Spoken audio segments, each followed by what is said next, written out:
ఆరంభిస్తాము. ఓం శ్రీశైలేశదయాపాత్రం దీపక్త్యాదిగుణార్ణవం యతీంద్రప్రవణం వందే రమ్యజామాతరం మునిం.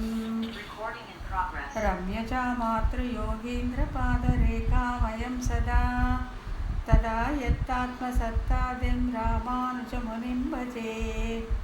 లక్ష్మీనాథసమారంభాం నాదయామునమధ్యమాం అస్మదాచార్యపర్యంతాం వందే గురుపరంపరాం. యో నిత్యమచ్యుతపదాంబుజయుగ్మరుక్మవ్యామోహతస్తరితరాణి తృణాయ మేనే. అస్మద్గురోర్భగవతోస్య దయైకసిన్తో రామానుజస్య చరణం శరణం ప్రపద్యే.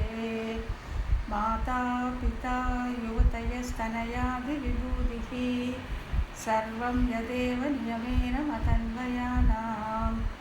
ఆద్యస్నః కులపతేర్వగుళాభిరామం శ్రీమత్తతంగ్రియుగళం ప్రణమామి మూర్ధ్నా.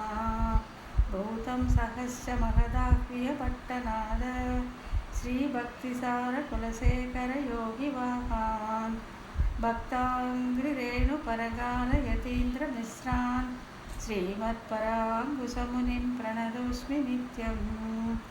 శ్రీమద్యతీంద్రవరయోగిపదాబ్జభృంగం శ్రీవానశైలమునివర్యదయైకపాత్రం విఖ్యాతవేదశిఖరోభయతత్త్వబోధం ராமானுஜம் கரிசிதம் முனிமாச்ரயாமஹ.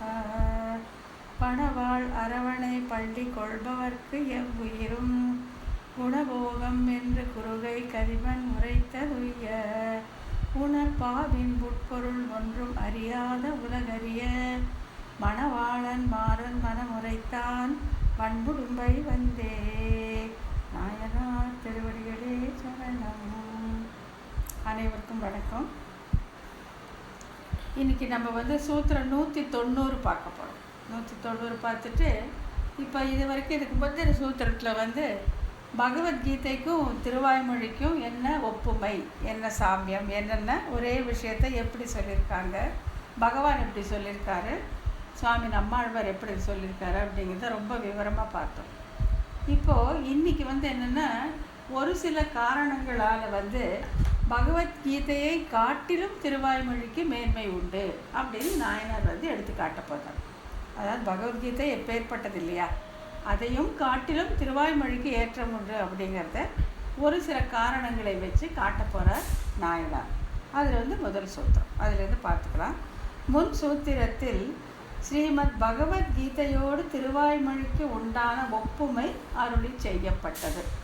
எந்த விதத்திலெல்லாம் பகவத்கீதையும் திருவாய்மொழியும் ஒரே மாதிரி இருக்குது, ஒரே விஷயங்களை சொல்லியிருக்குன்னு பல விஷயங்களை எடுத்து பகவத்கீதை ஒரு பக்கமும் திருவாய்மொழி ஒரு பக்கம் வச்சு நம்ம பார்த்தோம், சொல்லப்பட்டது. இனி பல காரணங்களால் கீதையை காட்டிலும் திருவாய்மொழிக்கு உண்டான ஏற்றத்தை அருளி செய்ய திருவுள்ளம் பற்றி முதலில் நம்மாழ்வாரன் பெருமையால் வந்த ஏற்றம் இந்த சூத்திரத்தில் அருளி செய்யப்படுகிறது. இப்போ நாயனார் என்ன சொல்கிறாருனாக்கா, பகவத்கீதையை காட்டிலும் திருவாய்மொழிக்கு ஏற்றம் அப்படின்னு சொல்ல வரார். அப்படி சொன்னால் அதுக்கு காரணம் சொல்லணும் இல்லை, எப்படி எந்தெந்த காரணத்தால் திருவாய்மொழி பகவத்கீதையை காட்டிலும் ஏற்றம் மிகுந்தது அப்படின்னு சொல்கிறதுக்கு முதல்ல நம்மாழ்வாரின் பெருமையால் வந்த ஏற்றத்தை சொல்லுகிறார். நம்மாழ்வாருடைய பெருமையால் வந்த ஏற்றத்தால் திருவாய்மொழி பகவத்கீதையை காட்டிலும் மேன்மை பெற்றது அப்படிங்கிறது இந்த முதல் சூத்திரத்தை சொல்ல வர்றார். அது தத்துவ உபதேசம், இது தத்துவதர்சி வசனம். அதுனா பகவத்கீதை, அது தத்துவ உபதேசம், இது தத்துவதர்சி வசனம். அதுதான் வித்தியாசம் அப்படின்னு சொல்ல வர்றார்.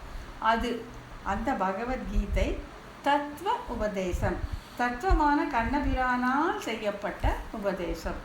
இது அதாவது இந்த திருவாய்மொழி தத்துவதர்சி, தத்துவத்தை அறிந்த நம்மாழ்வாரால் உபதேசிக்கப்பட்டது அப்படின்ட்டு யார் உபதேசித்தாங்கிறத வச்சுட்டு அந்த மேன்மையை காட்ட வரார். அது தத்துவமான கண்ணபிரானால் செய்யப்பட்ட உபதேசம். தத்துவம் அப்படின்னா உண்மை இருக்கக்கூடிய பொருள், எப்பொழுதுமே நிலையாக இருக்கக்கூடிய ஒரு பொருளை தான் நம்ம தத்துவம் அப்படின்னு சொல்லுவோம். இப்போ நம்ம விசிஷ்டாத்வைத சித்தாந்தத்தில் பார்த்தீங்கன்னா சித், அச்சித், ஈஸ்வரன் அப்படின்ட்டு 3 தத்துவம் எப்பொழுதுமே உள்ளவை அப்படின்னு சொல்லி நம்ம பார்க்குறோம். அதில் ஈஸ்வர தத்துவம், ஈஸ்வரன் அப்படிங்கிற தத்துவம் தான் கண்ணன். சாட்சாத் கண்ணபிரான் தான் அந்த ஈஸ்வரன் அப்படிங்கிற தத்துவம். அவனே சொன்னது பகவத்கீதை. தத்துவமான கண்ணனே சொன்னது பகவத்கீதை. தத்துவ தரிசியான நம்மாழ்வார். தரிசி அப்படின்னா தர்சனம் அப்படின்னா பார்க்கறது, அதாவது படித்து ஆராய்ந்து அதை அந்த கருத்துக்களை ஏற்றுக்கொண்டு ஒரு நல்ல ஒரு தீர்மானத்துக்கு வந்தவர், ஒரு முடிவுக்கு வந்தவர் சுவாமி நம்மாழ்வார்.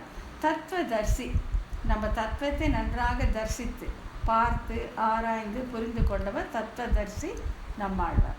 ஆகையால் பகவத்கீதை தத்துவமான கண்ணனாலேயே சொல்லப்பட்டது. இதுவோ என்னில் திருவாய்மொழியோ என்னில் தத்துவதரிசியான சுவாமி நம்மாழ்வாரால் சொல்லப்பட்டது.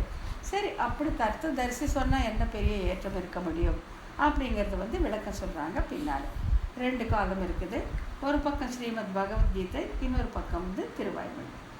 அது ஸ்ரீ கீதையாகிய அந்த பிரபந்தமானது. ஒரு பக்கம் கீதையை பற்றி சொல்கிறாங்க, இந்த பக்கம் இந்த திருவாய்மொழி அப்படின்னு சொல்கிறாங்க. தத்துவ உபதேசம் பல முகங்களான காரணங்களால் உண்மையான பரம்பொருளை அறிய விரும்பின மகரிஷிகளுக்கு பெரிய யோகியும் பாபங்களை போக்குபவருமான நாராயணன் ஒருவனே பரம்பொருள் என்று ஏற்பட்டது என்று சாந்தி பருவம் பாரதத்தில் சொல்லியிருக்கு. என்கிறபடியே உண்மை பொருளான இறைவன் தானே உபதேசித்தது. உண்மை பொருள், அதை தான் தத்துவம் அப்படின்னா உண்மையான நிலையான பொருளை தான் நம்ம தத்துவம் அப்படின்னு சொல்கிறோம். அந்த தத்துவம் எனப்படும் அந்த கண்ணனே உபதேசம் செய்தான். யாருக்கெல்லாம் செய்தான், என்ன செய்தான்னா, பல முகங்களான காரணங்களால் உண்மையான பரம்பொருளை அறிய விரும்பின மகரிஷிகளுக்கு. அந்த மகரிஷிகளுக்கு அதே தானே ஒரு தேடல் இருந்துகிட்டே இருக்கும் இல்லையா? ரிஷிகளுக்கும் முனிவர்களுக்கும் அவர்களுக்கு யார் பரம்பொருள், அவனுடைய குணங்கள் என்ன, விசேஷங்கள் என்னன்னு தேடிட்டே இருப்பாங்க. அவர்களுக்காக பெரிய யோகியும் பாபங்களை போக்குபவருமான நாராயணன் ஒருவனே பரம்பொருள் என்று ஏற்பட்டது. அதைத்தான் சொல்லியிருக்கான் பகவத்கீதையில். தத்துவமான நாராயணன் அவனே கண்ணனாக அவதரித்து பகவத்கீதை சொன்னான் அப்படின்னு என்கிறபடியே உண்மையான உண்மை பொருளான இறைவன் தானே உபதேசித்தது. பகவத்கீதையை பற்றி சொல்லும்போது அந்த கண்ணன் எம்பெருமான் என்ற அந்த முகத்தாமரையிலிருந்து ஒழுகிய தேனாகியது பகவத்கீதை அப்படின்னு சொல்லுவாங்க. அவனே சொன்னான்.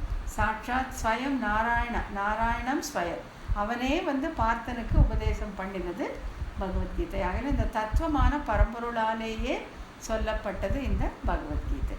இந்த பக்கம் பார்த்தீங்கன்னா இந்த திருவாய்மொழி இது தத்துவதர்சி வசனம். அந்த தத்துவத்தை கற்று அறிந்து ஒரு முடிவுக்கு வந்தவருடைய வசனம். ஆன்ம விஷயமான ஞானத்தை நமஸ்காரத்தாலும் கேள்வியாலும் தொண்டினாலும் ஞானிகளிடமிருந்து அறிந்து கொள். பரம்பொருளை பார்க்கின்றவர்களான ஞானிகள் உனக்கு ஆன்ம விஷயமான ஞானத்தை உபதேசம் செய்வார்கள் அப்படின்ட்டு கீதை 4:34 கண்ணனே பார்த்தனுக்கு உபதேசம் செய்கிறான். என்னன்னா, நீ ஞானிகளை தேடி போக வேண்டும்.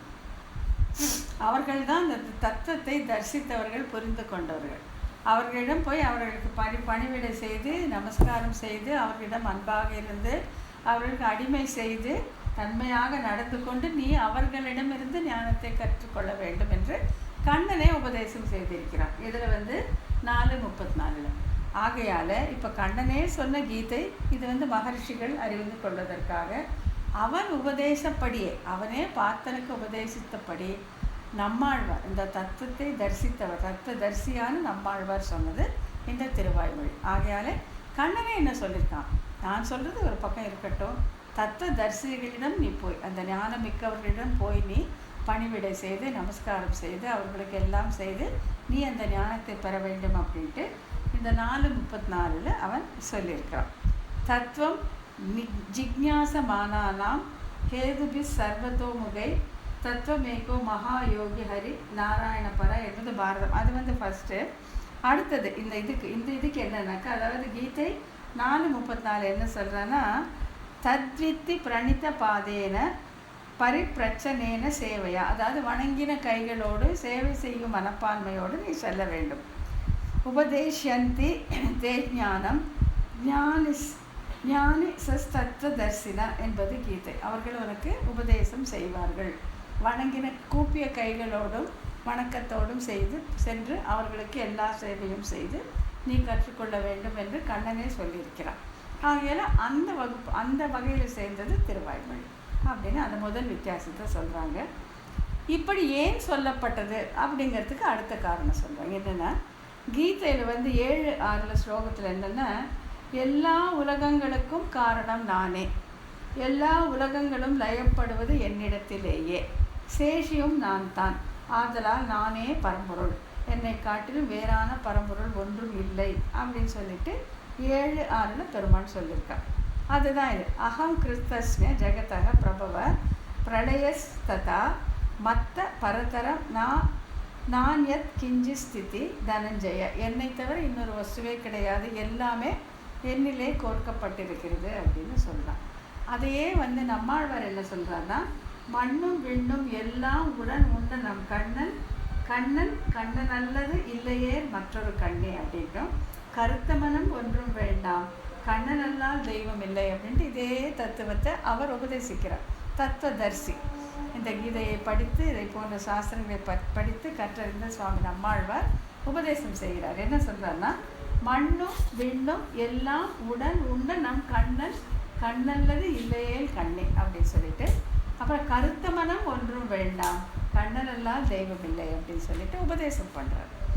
அடுத்தது கீதை 18:66 பார்த்தாக்கா என்ன சொல்கிறாங்கன்னா, என்னையே சரணமாக பற்று என்றும், இப்படி தன்னுடைய வைபவத்தை தானே அருளி செய்கையாலே, தன் பெருமையை தானே அருளி செய்வது போலே இருக்கையாலே சிற்றறிவினருக்கு ஆதரிக்கத்தக்கதாக இருக்காது. இது ரொம்ப ஒரு முக்கியமான பாயிண்ட். இங்கே பெருமாள் தன்னை பற்றியே சொல்கிறான். நான் தான் உலகத்தை சிருஷ்டிக்கிறேன், நான் தான் காப்பாற்றுறேன், நான் தான் பிரளய காலத்தில் விழுங்குறேன், என்னை தவிர இன்னொரு பொருள் கிடையாது, எல்லாம் என்னிலே கோக்கப்பட்டிருக்கு, என்னையே சரணமாக எல்லாத்தையும் விட்டுடு, நான் உனக்கு மோட்சத்தை கொடுக்கிறேன்ட்டு என்னைன்ட்டு தன்னையே காட்டி காட்டி காட்டி சொல்லிக்கிறான். சிற்றறிவினருக்கு, அதாவது ப்ரெஜுடிஸ் உள்ளவர்களுக்கு, அதாவது ஒரு எண்ணம் இவன் என்ன பெரிய இவனா, எல்லாம் நானே சொல்லிக்கிறான்னு எண்ணுகிறவர்கள் உண்டு. அவர்களுக்கு இது ருசிக்காது, இதை நம்ப மாட்டார்கள். கண்ணன் தன்னைத்தானே புகழ்ந்து கொள்கிறான் அப்படின்னு சொல்லுவாங்க. இது உண்டானா நான் நேர்லேயே பார்த்துருக்கேன். நிறைய பேர் சொல்லுவாங்க, இவன் அங்கே நின்றுட்டு சர்வதர்மான் பரித்தியச்ச மாமேக்கம் சரணம் ரஜனை நம்ம கேட்டுக்கணுமா, ஸ்ரீமன் நாராயண சரணம் சரணம் பிரபத்தி அப்படின்னு சொல்ல நம்ம கேட்டுக்கணுமா? எப்படி நம்புறது? இதுக்கு என்ன காரணம், என்ன இதுக்கு இது என்ன மூலம், என்ன? அவன் சொன்னால் தன்னை பற்றி தானே புகழ்ந்து கொள்கிறானே தவிர இதை நாம் ஏன் நம்ப வேண்டும் அப்படின்ற அந்த சிறிய அறிவு படைத்தவர்களுக்கு, அகங்காரம் உள்ளவர்களுக்கு இது ஏற்க மாட்டார்கள். அவன் என்னவோ தன்னை சொல்லிக்கிறான்.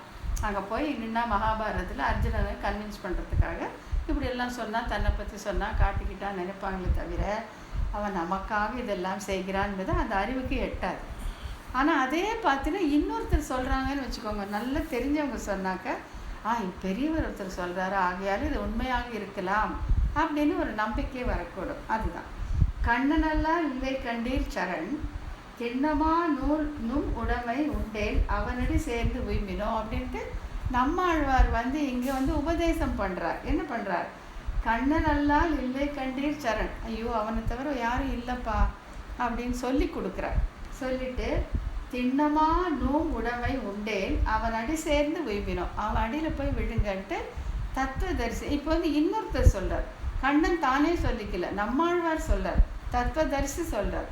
ஆகையால் சிற்றறிவு உடையவர்கள் கூட சரி இவர் சொல்லாரு நம்ம நம்பலாம், அவன் தன்னைத்தானே சொல்லிட்டு நம்ம நம்ப முடியாது, நம்மாழ்வார் சொல்கிறாரே நாம் நம்பலாம் அப்படின்ட்டு அதை ஏற்றுக்கொள்வார்கள் அப்படின்னு சொல்கிறாங்க என்று நடுநிலையிலே நின்று அவனுடைய வைபவத்தை உபதேசிக்கையாலே இது சிற்றறிவினர்களுக்கும் ஆதரிக்கத்தக்கதாக இருக்கும் என்பது இங்கு இதற்கு கூறப்படும் சிறப்பம்சம்.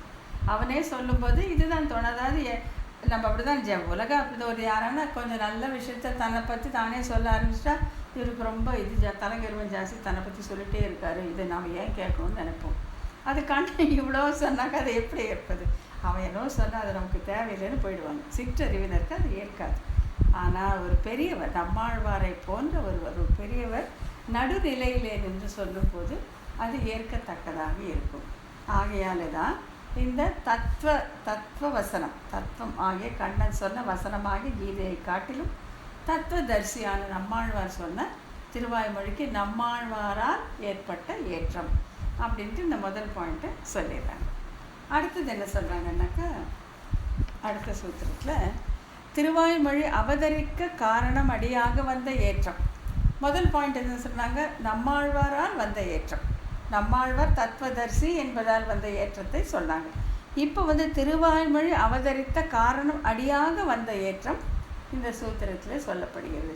கீதை ஏன் அவதரித்தது, திருவாய்மொழி ஏன் அவதரித்தது அப்படின்னு நீங்கள் பார்த்தீங்கன்னாக்கா, கீதை ஏன் அவதரித்ததுன்னா, அந்த மகாபாரத யுத்தம் ஆரம்பித்த உடனே அர்ஜுனன் என்ன பண்ணான்? எனக்கு வெற்றி வேண்டாம், ஒன்றும் வேண்டாம், எல்லாருமே உறவினர்களாக இருக்கிறார்கள், நான் போர் செய்ய மாட்டேன் அப்படின்னு சொல்லிட்டு வில்லையும் அம்பையும் கீழே போட்டுட்டு சோகித்து அமர்ந்து விட்டான்.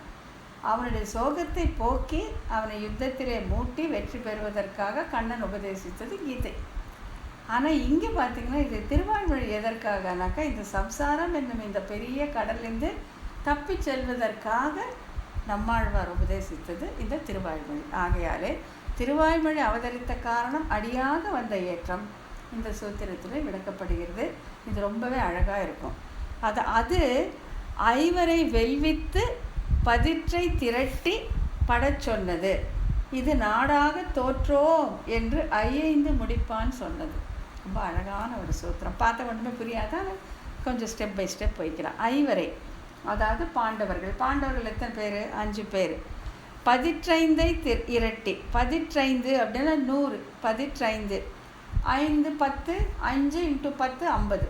அதை ரெட்டிச்சாக்கா 100 இல்லையா? பதிற்றைந்தை இரட்டி அப்படின்னா பதிற்றைந்துனாக்கா 10 × 5 10 × 5 × 2 10 × 5 50 50 × 2 100. ஸோ பதிற்றைந்து இரட்டி அது 100. அந்த 100 பேரை இங்கு துரியோதனாதியர்கள் 100 வரை குறிக்கிறது. அந்த 100 பேரை இப்படி சொல்கிறார் குறித்து. ஐந்துன்னா 25. ஐந்துன்னா 25. இந்த 25ஐ இங்கு இத்தொகை 24 தத்துவங்களால் ஆய சரீரத்தையும் 25ஆம் தத்துவமாக ஆன்மாவையும் குறிக்கிறது. அங்கே அந்த 100 வரை தோற்றுப்பதற்காக ஏற்பட்டது கீதை. இங்கே இந்த 24 தத்துவங்களை 25ஆவது தத்துவமான ஆத்மா வெல்வதற்காக காட்டி கொடுக்கப்பட்டது திருவாய்மொழி. இந்த தேக சம்பந்தம் நீங்குவதற்காக ஏற்பட்டது இங்கே திருவாய்மொழி. அங்கே அந்த 5 பாண்டவர்களுக்கு பகைவர்களான அந்த 100 கௌரவர்கள் அழிவதற்காக சொல்லப்பட்டது கீதை அப்படிங்கிறது இந்த சூத்திரத்தில் சொல்கிறேன். ஐவரை பாண்டவர்களை பதிற்றைந்து இரட்டி 100. இங்கு துரியோதனாதிகள் 100 வரை குறித்தது. ஐந்து என்பது 25. இத்தொகை 24 தத்துவங்களாக சரீரத்தையும் 25ஆம் தத்துவமாக ஆன்மாவினையும் குறிக்கிறது. இவற்றில் உள்ள ஆசையை அறுப்பதற்காக திருவாய்மொழி அவதரித்தது. இந்த 24 தத்துவங்கள் மேலே ஆத்மாவுக்கு இருக்கிற ஆசையை அறுப்பதற்காக அவதரித்தது திருவாய்மொழி. அங்கே அந்த 100 வரை வெல்வதற்காக சொல்லப்பட்டது பகவத்கீதை. ஸ்ரீகீதையும் திருவாய்மொழியும் ரெண்டுமே மோட்ச சாஸ்திரங்கள் தான். அதை நம்ம பார்க்கவே கூடாது இல்லையா? பெருமான் அதில் பலவிதமான மோட்ச சாதனைகளை சொல்கிறான் கண்ணன் இல்லையா? 15 விதமான மோட்ச சாஸ்திரங்கள் சொல்லிட்டு கடைசியில் அர்ஜுனன் அப்பொழுதும் சோகம் நீங்காமல் இருந்ததாலே சர்வதர்மான் பரித்தியச்சேன்னு சொல்லி நீ என்னை சரணடைந்து விட்டால் நான் உன் பாபங்களை போக்கி மோட்சம் அடைக்கிறேன் என்று சொன்னதுனால அதுவும் மோட்ச சாஸ்திரம் தான். அதில் எந்த விதமான இதுவும் கிடையாது. திருவாய்மொழியும் மோட்ச சாஸ்திரம் தான். இருந்தாலும் ரெண்டிற்கும் வேறுபாடு உண்டு அப்படின்னு சொல்கிறாங்க. ஸ்ரீகீதையும் திருவாய்மொழி மோட்ச சாஸ்திரங்களே ஆகிலும் அவதரித்த முறையால் ஸ்ரீகீதையை காட்டிலும் திருவாய்மொழிக்கு ஏற்றம். கீதை ஏன் ஏற்பட்டது, திருவாய்மொழி ஏன் ஏற்பட்டதுன்னா, கீதை அந்த 100 வரை முடிப்பதற்காக ஏற்பட்டது. திருவாய்மொழி ஏன் ஏற்பட்டது? இந்த 24 தத்துவங்களோடு ஆத்மாவுக்குள்ள உறவை அறுப்பதற்காக ஏற்பட்டது. அது பதிற்றைந்து இரட்டியை படுப்பதன் காரணமாக அவதரித்தது. இது ஐந்தினை முடிப்பதற்காக அவதரித்தது. அது அந்த 100 பேரை மாய்ப்பதற்காக, கௌரவர்களை அழிப்பதற்காக ஏற்பட்டது. இது இந்த 24 தத்துவங்களோடு ஆத்மாவுக்கு உள்ள தொடர்பை அறுப்பதற்காக ஏற்பட்டது. ஆகையால் இந்த அவதரித்த முறையால் திருவாய்மொழி அவதரித்த காரணம், கீதை அவதரித்த காரணம் ரெண்டையும் ஒப்பிட்டு பார்க்கும்போது திருவாய்மொழி அவதரித்த காரணத்துக்கு ஏற்றம் இருப்பதாலே பகவத்கீதையை காட்டிலும் திருவாய்மொழி சிறந்தது அப்படின்னு சொல்கிறாங்க. இது சரி, ஒன்று ஒன்றா இந்த பக்கம் அந்த பக்கம் பார்த்துக்கலாம். அது ஸ்ரீமத் பகவத்கீதையானது அவதரித்தது எதற்காக என்றால் பாண்டவர்கள் ஐவரை வெல்விக்கைக்காக. பாண்டவர்கள் ஜெயிக்கணுங்கிறதுக்கான இவ்வளோ கஷ்டம் இல்லையா, கண்ணன் என்னெல்லாம் செய்யலாம், பாண்டவர்களை வெல்விப்பதற்காக. ஐவரை வெல்வித்து அன்று ஐவரை வெல்வித்த அப்படின்ட்டு திருவாய்மொழி பாசுரத்தை எடுத்து காட்டுறாங்க. என்றும் பாண்டவர்கள் ஐவரும் திரௌபதியுடன் கூடி ஸ்ரீகிருஷ்ணனை வணங்கினார்கள் என்று பாரதம் ஆரண்ய காண்டத்தில் சொல்லப்பட்டிருக்கு. என்று கூறப்பட்டபடி ராஜ்யத்தில் விருப்பம் உடையவர்களாய் சரணம் புக்கு நின்ற பாண்டவர்கள் ஐவரும். அவர்களுக்கு சரணாகதிக்கு பலன் என்ன? பாண்டவர்கள் சரணடைந்ததற்கு பலன் ராஜ்யம். அவங்களுக்கு ராஜ்யம் வேண்டியிருந்தது இல்லையா, அதுக்காக தான் அவர்கள் கண்ணனை சரணடைந்து தங்கள் பக்கத்தில் சேர்த்து கொண்டு கண்ணன் அவர்களுக்கு பக்ஷபாதியாக இருந்து பாரத யுத்தத்தை முடித்து ராஜ்யத்தை மீட்டு கொடுத்து விட்டான். கிருஷ்ணன் நான் வெற்றியை விரும்பவில்லை என்ற அர்ஜுனனை உன் வார்த்தையின்படி செய்கிறேன் என்று செய்து போரிலே மூட்டி வெற்றி உடையவர்களாக ஆக்கினான் கண்ணன். முதல்ல என்ன சொல்கிறான், நகாங்ஷே விஜயம் கிருஷ்ணா அப்படின்ட்டு 1:32 சொல்கிறான்.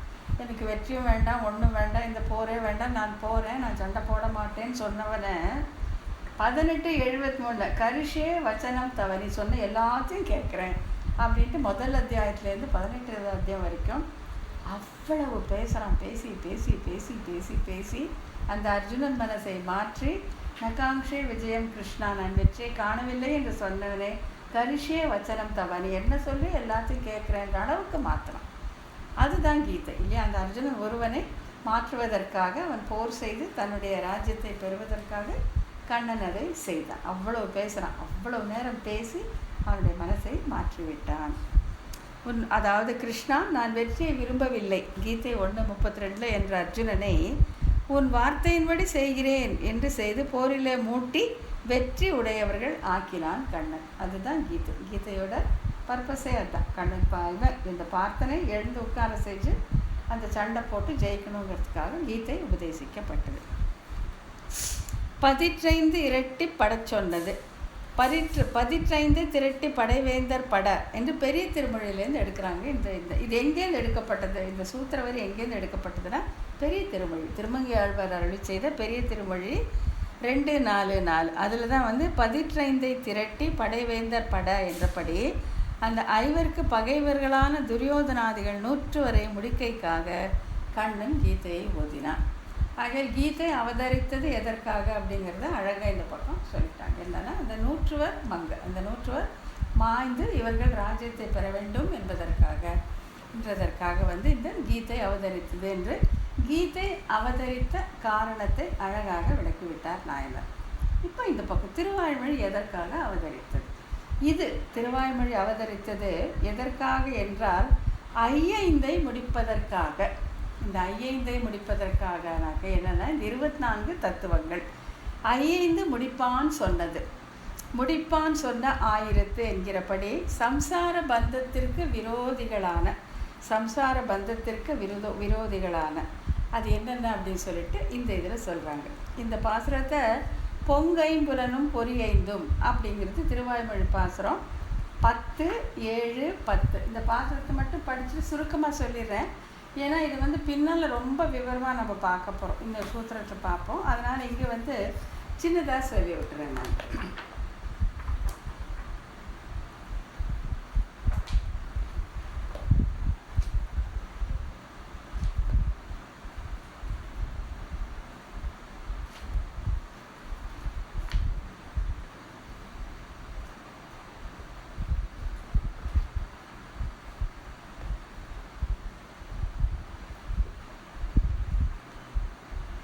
இந்த பாசுரம் எப்படி வருதுன்னாக்கா, மங்க ஒட்டு நீ மாமாயை திருமாலிருஞ்சோலை மேயா. திருமாலிருஞ்சோலை எம்பெருமானை பார்த்து பாடுறார் நம்மாழ்வார். நங்கள் கோனே, எங்களுடைய அரசனே, யானே நீயாகி என்னை அளித்தானே, யானே நீயாகி என்னை அளித்தானே. பொங்கு 5 பொறி 5 கருமேந்திரியம் 5 இங்கு இவ்வுயிரை பிரகிருதி மான் அகங்கார மனங்களே அப்படின்ட்டு இந்த 24 தத்துவத்தை சொல்கிறார். இதில் இருக்கிறது என்ன அப்படின்னாக்கா 24 இப்போ நீங்கள் எண்ணிக்கலாம். அதாவது பஞ்சபூதங்கள் ஞான இந்திரியங்கள் 5, கர்மேந்திரியங்கள் 5, தன்மாத்திரைகள் 5. ஸோ 20 ஆயிடுச்சா. அதுக்கு மேலே மனம், அகங்காரம், மூலப்பிரகிருதி, மான் ஏ கர்ம, அதுக்கப்புறம் பிரகிருதி, மனம், அகங்காரம், மூலப்பிரகிருதி, 24 தத்துவங்கள். இந்த 24 தத்துவங்களோட 25ஆவதாக வந்து ஆத்மா சேருகிறது. எம்பெருமான் வந்து ஒரு ஆத்மாவுடைய அந்த கர்மத்துக்கு ஏற்றபடி இந்த 24 தத்துவங்களால் வந்து அவன் உடல்களை படைக்கிறான். அந்த உடல்களிலே சிறையுண்டு இருக்கிறது 25வது தத்துவமாக இந்த ஜீவாத்மா. ஆகையால் இப்போ இந்த 5 25, இந்த 25 வந்து ஆத்மாவை விடுவித்து மற்றதுலேருந்து அதோடைய அந்த பந்தத்தை பிரிப்பதற்காக, அதுதான் மோட்சம் இல்லையா. இந்த உடல்லேருந்து இந்த அந்த பிறவி இறப்பு அப்படிங்கிற அந்த சம்சார பந்தத்திலேருந்து விடுபடுவது மோட்சம். அதற்காக அந்த 5 முடிப்பான் பிறந்தது இந்த திருவாய்மொழி அப்படின்னு சொல்கிறார்.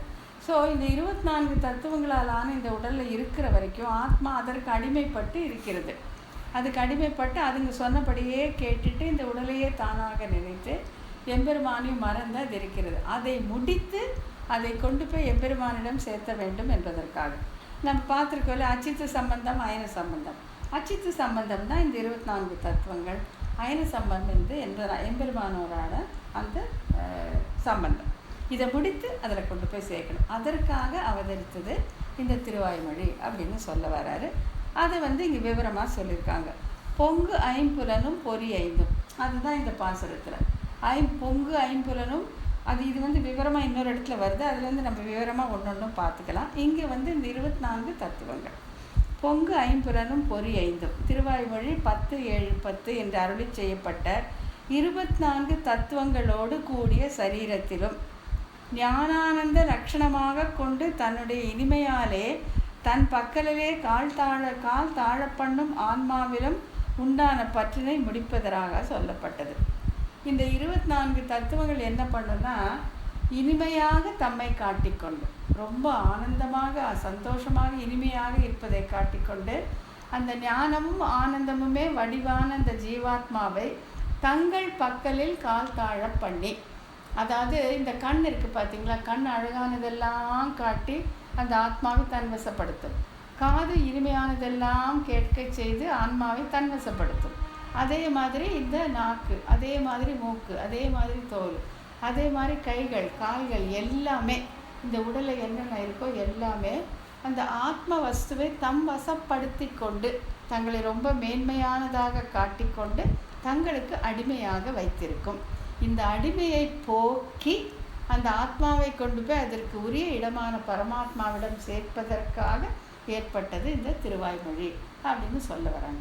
இந்த 24 தத்துவங்களெல்லாம் இந்த சரீரத்திலிருந்து அதில் இந்த ஆத்மாவுக்கு இருக்க அந்த ஆசையை போக்கி அதை விடுவித்து கொண்டு போய் எம்பெருமானிடம் சேர்க்க வேண்டும். அதற்காக ஏற்பட்டது திருவாய்மொழி. 5 முடிப்பான் பிறந்தது அப்படின்னு சொல்கிறாங்க. பொங்கு ஐம்புலனும் பொறி 5 என்று அருளி செய்யப்பட்ட 24 தத்துவங்களோடு, இந்த 24 தத்துவங்களோடு கூடிய சரீரத்திலும் ஞானானந்த லட்சணமாக கொண்டு தன்னுடைய இனிமையாலே தன் பக்கலிலே கால் தாழ பண்ணும் ஆன்மாவிலும் உண்டான பற்றினை முடிப்பதற்காக சொல்லப்பட்டது.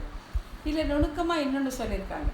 அதாவது இந்த ஆத்மாவுக்கு 3 விதமான அனுபவங்கள் உண்டு நம்ம பார்த்துருக்கோம். ஒன்று வந்து இந்த 24 தத்துவங்களால் ஆன இந்த உடலாலே அனுபவிக்கக்கூடியதுக்கு அதுக்கு ஐஸ்வர்யம் அப்படின்னு பேர். ஐஸ்வர்யம், இந்த உலக இன்பங்கள் எல்லாமே, இந்த உலக இன்பங்கள் அதற்கும் மேலே சொர்க்கத்தில் உள்ள இன்பங்கள் எல்லாத்தையுமே அது அனுபவிக்கும். எதை கொண்டு? இந்த 24 தத்துவங்களாலான இந்த உடலை கொண்டு. மனுஷங்க மட்டும் நினைக்கிறாங்க, விலங்குகளும் அப்படித்தான். மாடு, ஆடு, எது வேணாலும் எந்த விலங்கு எடுத்துட்டிங்கனாலும் அந்த 24 தத்துவங்களாலான அந்த உடலோடு அதற்கு ஏற்பட்ட அந்த தன்மாத்திரைகளை அவை அனுபவிக்கின்றன. இது ஐஸ்வர்யம் அப்படின்னு வச்சுக்கலாம். இது வேண்டாம், இந்த உடல் தொடர்பே எனக்கு வேண்டாம், எனக்கு இன்னொரு பிறவியும் வேண்டாம், எனக்கு உடலும் வேண்டாம் என்று ஆத்மா தன்னுடையதான அந்த ஞான ஆனந்தத்தை மட்டுமே அனுபவித்து கொண்டு இருக்கிறது. அதற்கு தான் நம்ம கைவல்யம் அப்படின்னு பார்த்தோம் இல்லையா. அந்த ஜீவன் வந்து திருப்பி பிறக்கவும் இஷ்டப்படாது, எம்பெருமானுக்கு கைங்கரியம் செய்யவும் இஷ்டப்படாது, தன்னுடைய பண்புகளான ஞானத்தையும் ஆனந்தத்தையும் மட்டுமே அனுபவித்து கொண்டு இருக்க ஆசைப்படும். அதற்கு கைவல்யம் அப்படின்னு சொன்னோம். அப்படி இருக்குது. அப்படி இருக்கிறதுனால அதுவும் தாழ்ந்தது அப்படின்னு சொல்லி நம்ம ஆழ்வார் ஆச்சாரியர்கள் காட்டி கொடுத்துருக்குறாங்க.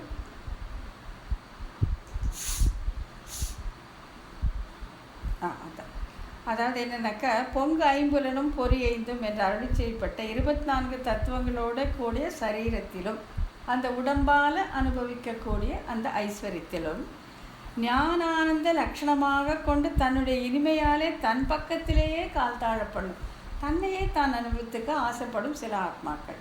அதுக்கு உடல் சம்பந்தமும் வேண்டாம், இந்த 24 தத்துவங்களோட சம்பந்தமும் வேண்டாம், எம்பெருமானுக்கு போய் அடிமை செய்வதும் வேண்டாம், தன்னுடைய ஞானத்தையும் ஆனந்தத்தையும் அனுபவித்து கொண்டு அப்படியே இருக்க ஆசைப்படும் உண்டு. அதற்கு கைவல்யம் அப்படின்னு பேர்.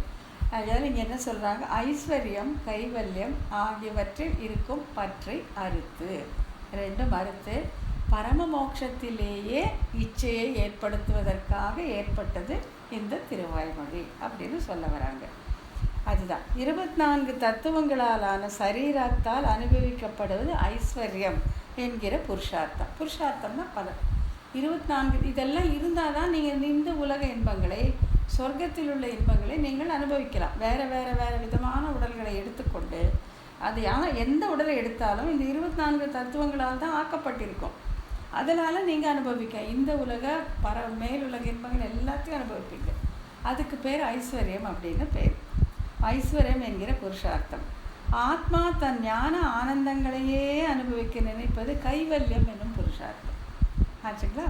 ஸோ ஆத்மாவுக்கு 3 வகையான அனுபவம். ஒன்று ஐஸ்வர்யம், ஒன்று கைவல்யம், இது பரம மோட்சம். ஐஸ்வர்யத்தை அனுபவிப்பதற்கு இந்த 24 தத்துவங்களோடு கூடி இருக்க வேண்டும். கைவல்யத்தை அனுபவிப்பதற்கு 24 தத்துவங்களோடு கூடி இருக்க வேண்டியதில்லை. ஆத்மா மட்டுமே தன்னைத்தானே தன்னுடைய ஞானத்தையும் ஆனந்தத்தையும் அனுபவித்து கொண்டு இருக்கும், அது கைவல்யம். இது ரெண்டுமே தாழ்ந்தது என்று இந்த இரண்டோடான அந்த ஒட்டுதலை அறுப்பதற்காக ஏற்பட்டது திருவாய்மொழி அப்படின்னு சொல்ல வராங்க. இவ்விரண்டையும் நீக்கி எம்பெருமான் திறத்தில் அடிமையாக இருந்து கைங்கரியம் மாற்றுவதான பரம மோட்சம் என்னும் புருஷார்த்தத்தை உபதேசிப்பது திருவாய்மொழி.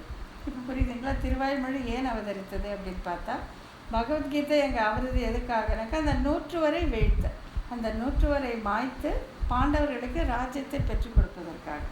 ஆனால் இங்கே பார்த்தீங்கன்னா இந்த ஆத்மா ஆகப்பட்டது தனக்கு உரிய அந்த 3 புருஷார்த்தங்களில், ஒன்று ஐஸ்வர்யம், ஒன்று கைவல்யம், இன்னொன்று பரம மோட்சம். இதில் ஐஸ்வர்யத்திலும் கைவல்யத்திலும் உள்ள அந்த ஆசையை பற்றி வேரோடு நீக்கி பரம புருஷார்த்தமான எம்பெருமானுக்கு கைங்கரியம் செய்வதிலேயே மூட்டக்கூடியது திருவாய்மொழி அப்படின்னு இந்த கீதையும் திருவாய்மொழியும் அவதரித்த காரணங்களை பார்க்கும் பொழுது திருவாய்மொழி அவதரித்த காரணம் எவ்வளவு சிறப்பாக இருக்கு இல்லையா? ஆகையால் அதற்கு ஏற்றம் அதிகம் அப்படின்னு சொல்ல வராங்க. தோற்றோ மடநெஞ்சம் எம்பெருமான் நாரணர்க்கு என்கிறபடியே வகுத்த சேஷி பக்கலே எல்லோரும் கொள்ளை கொள்ளப்பட்டு மனதை உடையராய் போம்படியாக. எவ்வளோ அழகாக சொல்லாங்க. தோற்றோ மடநெஞ்சம் எம்பெருமான் நாரணருக்கு. அவனுக்கு தோற்றே போயிட்டோம்பா. அந்த எம்பெருமானுக்கு தோற்று போவது தான் ஒரு ஜீவாத்மாவுக்கு மிகப்பெரிய வெற்றி இல்லையா?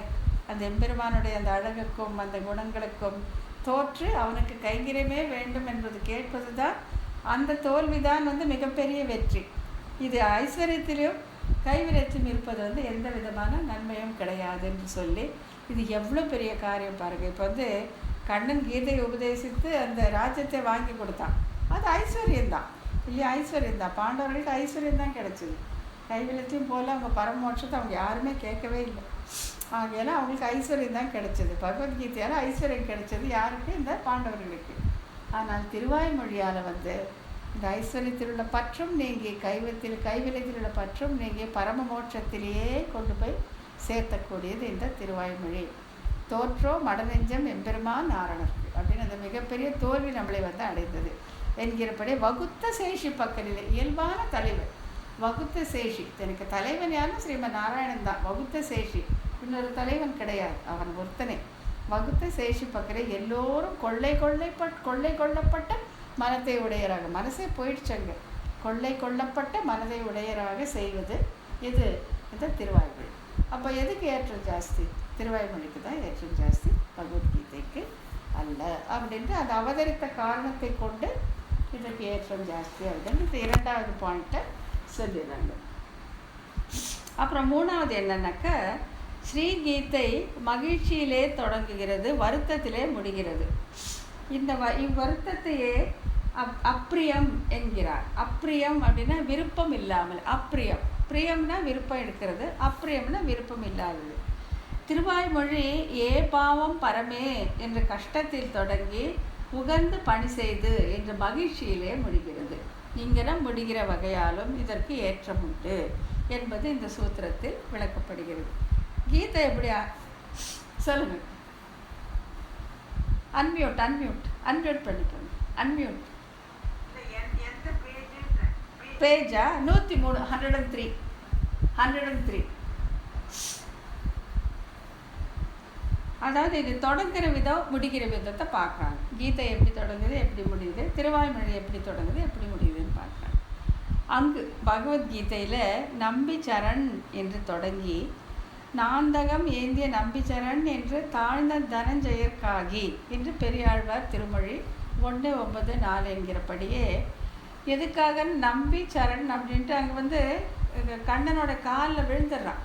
எனக்கு ஒன்றுமே தெரியல, எனக்கு கண்ணை தனியாக வருது, எனக்கு உடம்பெல்லாம் செலுத்து போகுது, கண்ணெல்லாம் இருட்டுது, தலை சுற்றிட்டு வருது, என்ன பண்ணணும்னு எனக்கு தெரியல, நான் உன்னை சரணடைந்து விட்டேன், நீ எனக்கு வழிகாட்ட வேண்டும் என்று அர்த்தத்தோடு அவன் போய் காலில் விழுறான்.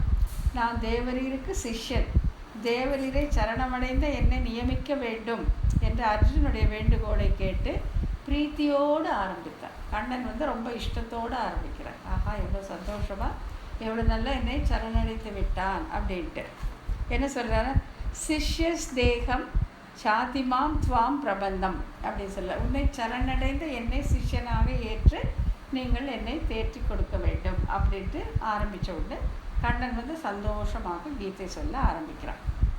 ஆனால் என்ன ஆகுதுன்னா, கீதை பூரா சொல்லியாச்சு, சண்டையெல்லாம் முடிஞ்சிருச்சு, ஜெயிச்சாச்சு, எல்லாம் ஆச்சு.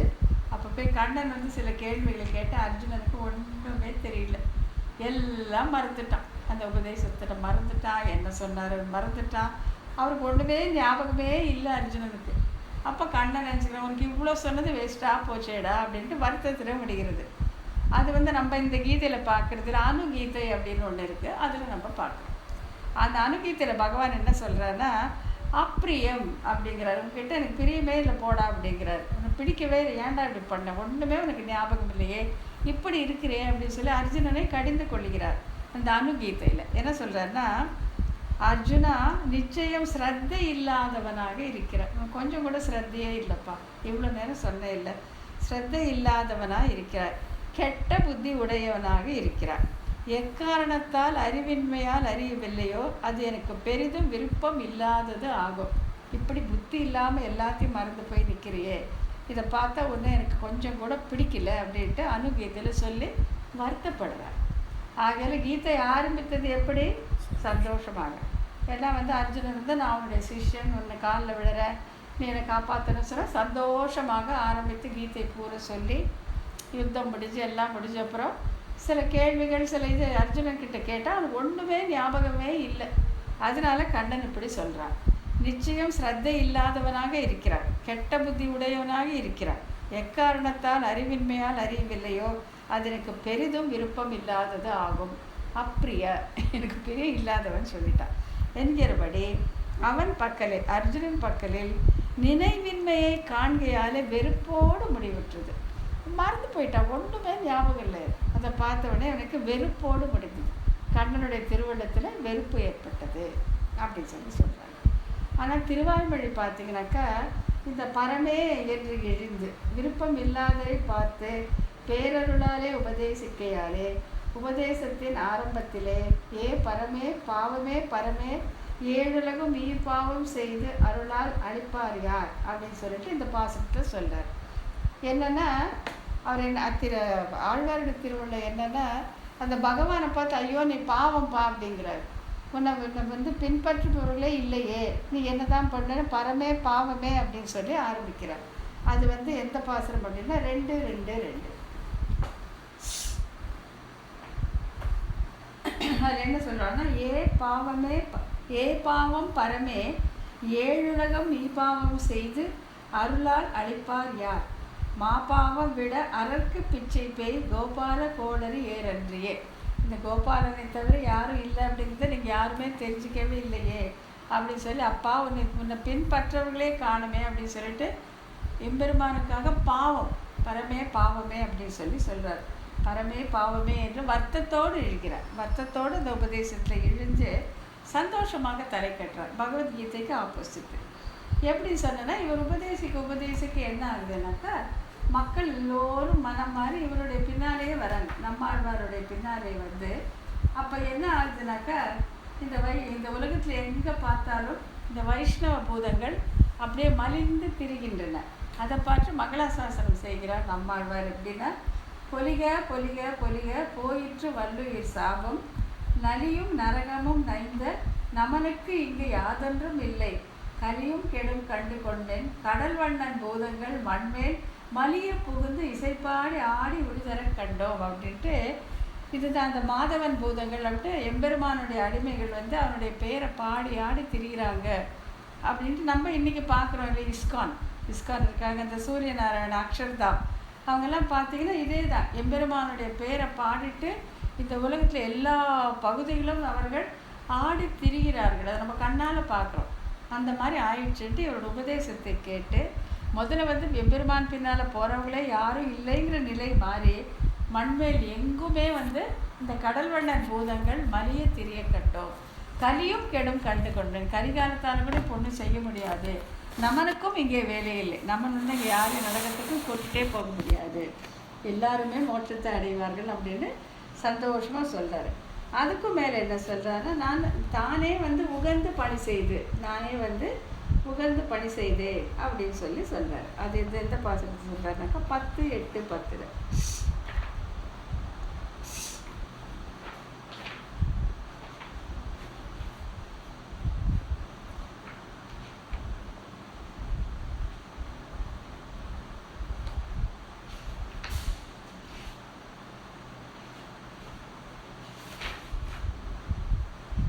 அதில் என்ன சொல்கிறாருன்னா, உற்றேன் முகந்து பணி செய்து உன் பாதம் பெற்றேன் இதே இன்னும் வேண்டுவது எந்தாய் கற்றார் மறை வாணர்கள் வாழ் திருப்பேரற்கு அற்றார் அடியார் தமக்கு அல்லல் நில்லாவே அப்படின்ட்டு உற்றேன் உகந்து பணி செய்து உன் பாதம் பெற்றேன் அப்படின்ட்டு இந்த இதால் வந்த நன்மை உற்றேன் உனக்கு உன் பாதத்தில் அடிமை செய்கிற அந்த பேர் எனக்கு கிடைத்து விட்டது அப்படின்ட்டு சந்தோஷப்படுறேன்.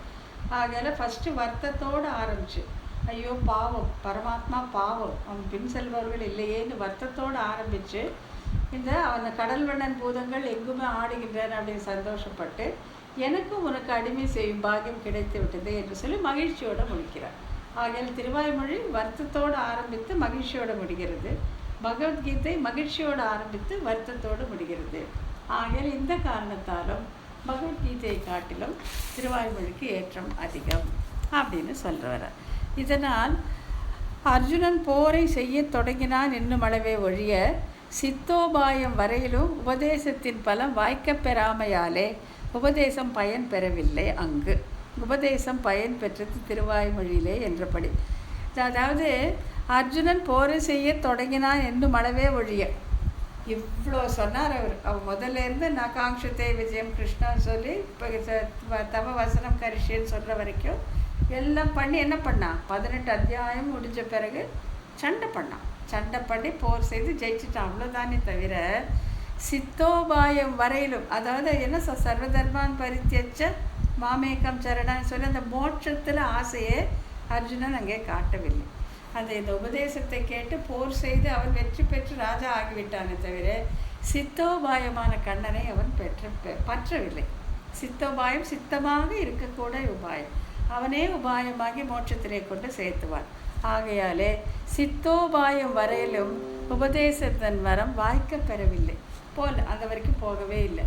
ஆனால் திருவாய்மொழியில் அது பலித்து எல்லோருமே அந்த கண்ணனுடைய வழியை பின்பற்றி மாதவன் போதகர்களாக ஆகிவிட்டார்கள்.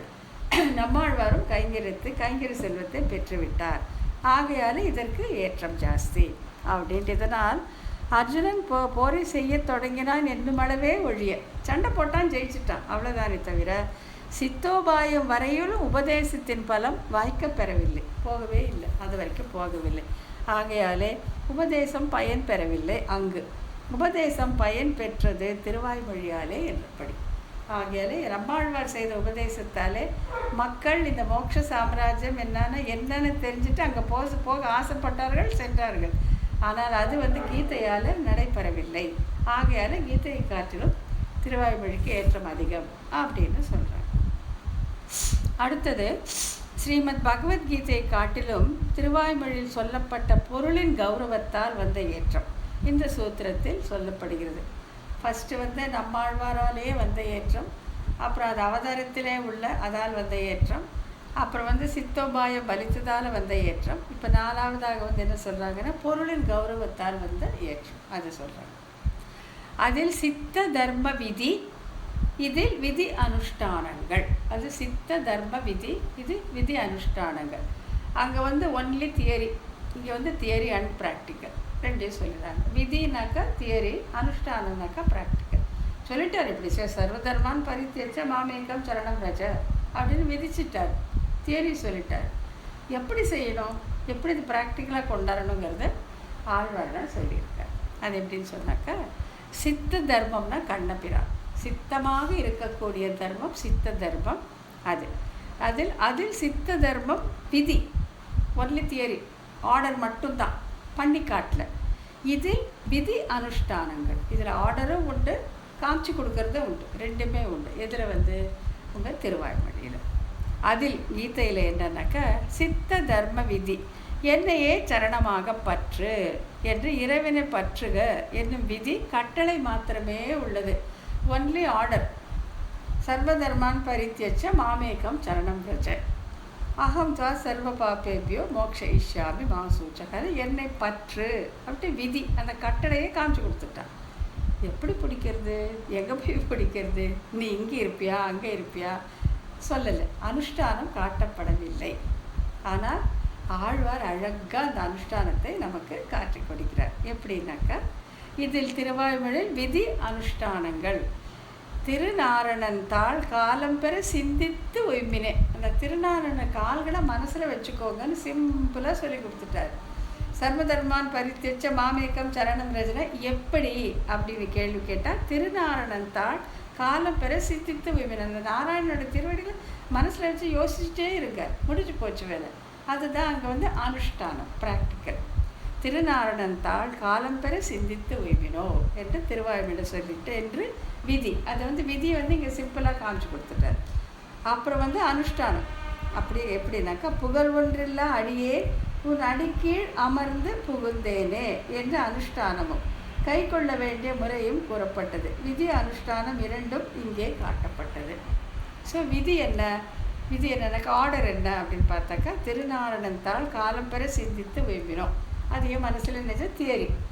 எப்படி அப்படின்னு சொன்னால், புகழொன்றில்லா அடியேன் உன் அடிக்கீழ் அமர்ந்து புகுந்தேனே, சரணாகதி அழகாக அதில் சொல்லிட்டார். அகலகில்லே நிறையும் என்று அருள்மேல் மங்கை உரை மார்பா அந்த பாசுரத்தில் புகழொன்றில்லா அடியேன் உன் அடிக்கீழ் அமர்ந்து புகுந்தேனே, இதுதான் அனுஷ்டானம். அனுஷ்டானத்தை இதை விட அழகாக சொல்லவே முடியாது. ஸோ புகழொன்றில்லா அடியேன் அப்படின்னு சொல்லும்போது, எனக்கு வேறு மோட்ச சாதனங்களில் எனக்கு அன்வயம் கிடையாது. எனக்கு நான் ஆக்கிஞ்சன்யம் கை முதல் அற்றவன். ஸோ புகழே இல்லை. புகழொன்றில்லா அடியேன் உன் அடிக்கீழ் அமர்ந்து உட்காந்துட்டேன். ஸோ என்னுடைய கால்கள் எங்கேயும் போகவும் போகாது, அனன்யகதித்துவம். ஸோ ஆக்கிஞ்சன்யம் அனன்யகதித்துவம் ரெண்டையும் சொல்லி சரணாகதி பண்ணுகிறார். புகழொன்றில்லா அடியேன் அடிக்கீழ் அமர்ந்து புகுந்தேனே, உங்ககிட்ட வந்துட்டேன்னு சொல்லிட்டு அனுஷ்டானம் ப்ராக்டிக்கலும் இங்கே காட்டப்பட்டது. ஆகையால் அங்கே அவன் தியரி மட்டும் காட்டினான், ஆர்டர் மட்டும் காட்டினான்.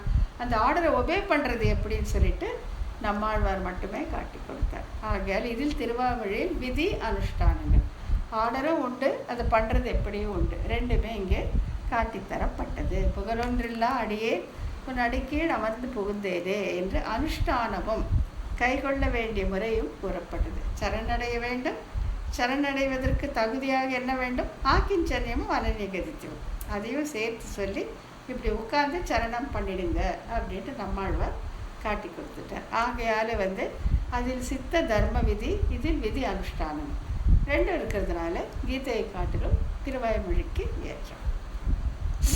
இதனால் விதி மாத்திரத்தை சொல்லுகின்ற ஸ்ரீ கீதையை காட்டிலும் விதி அனுஷ்டானம் என்னும் இரண்டையும் சொல்லுகிற திருவாய்மொழிக்கு ஏற்றம் உண்டு என்பது ஆயிற்று. அடுத்ததாக 194வது சூத்திரம். இது சின்னது, இது மட்டும் முடிச்சுக்கலாம். இந்த இதில் அந்த ஸ்ரீமத் பகவத்கீதைக்கு ஏற்பட்ட ஏற்றமும் கூட இவர் ஆழ்வார் அங்கீகாரத்தாலே என்பது இந்த சூத்திரத்தில் தெரிவிக்கப்படுகிறது. இதெல்லாம் ஒரு பக்கம் விடுங்க. கீதைக்கு இவ்வளோ பேர் வந்ததே நம்மாழ்வார் அங்கீகரித்ததால தான். நம்மாழ்வார் ஓகே கீதை படிக்கலாம் அப்படின்னு சொன்னதால தான் கீதைக்கு ஏற்றுமே தவிர இல்லாட்டி இல்லை அப்படின்னு சொல்கிறாங்க.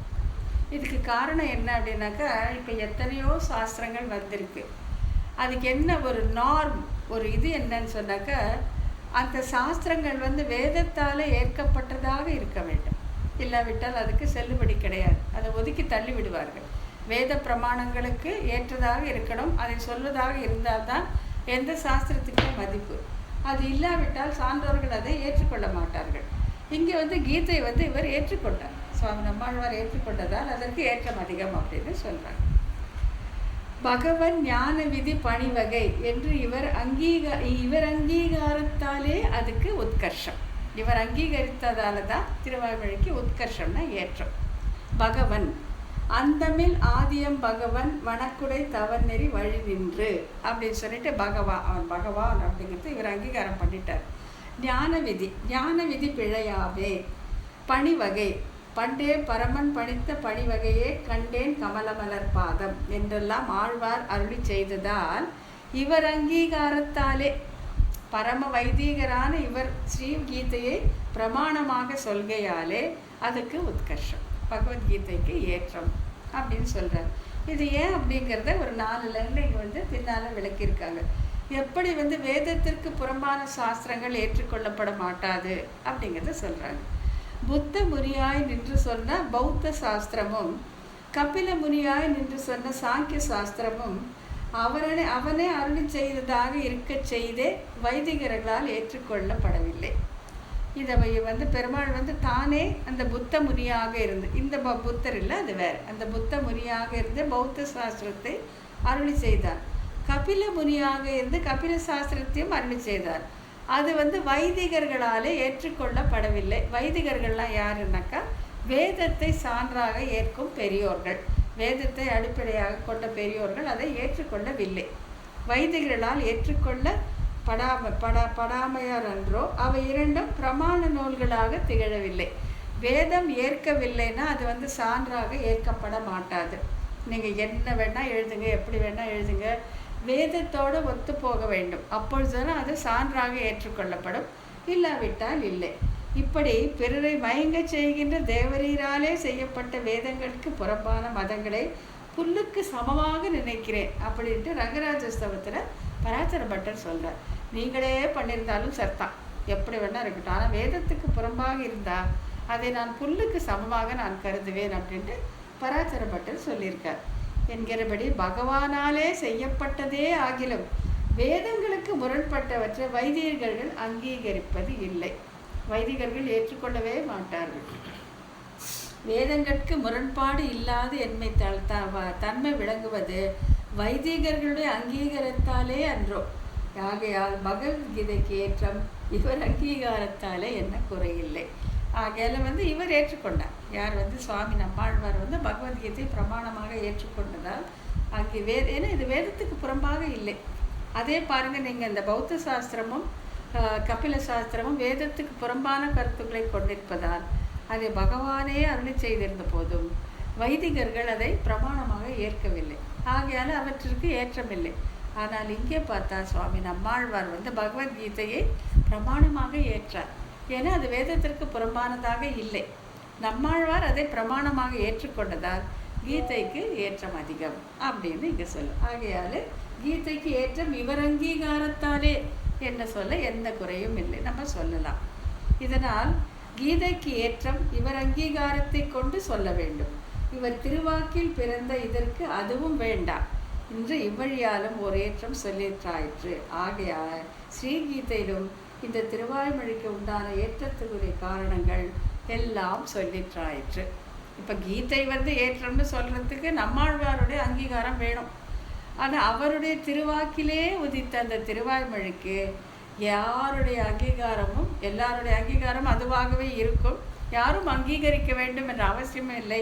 தன்னாலேயே அதற்கு ஏற்றம் உண்டு அப்படின்னு சொல்லி இந்த காரணங்களால் எல்லாமே பகவத்கீதையை காட்டிலும் திருவாய்மொழிக்கு ஏற்றம் அதிகம் அப்படின்னு இங்கே நாயனார் தம்முடைய திருவுள்ள கருத்தை நமக்கு எடுத்து சொல்லுகிறார்.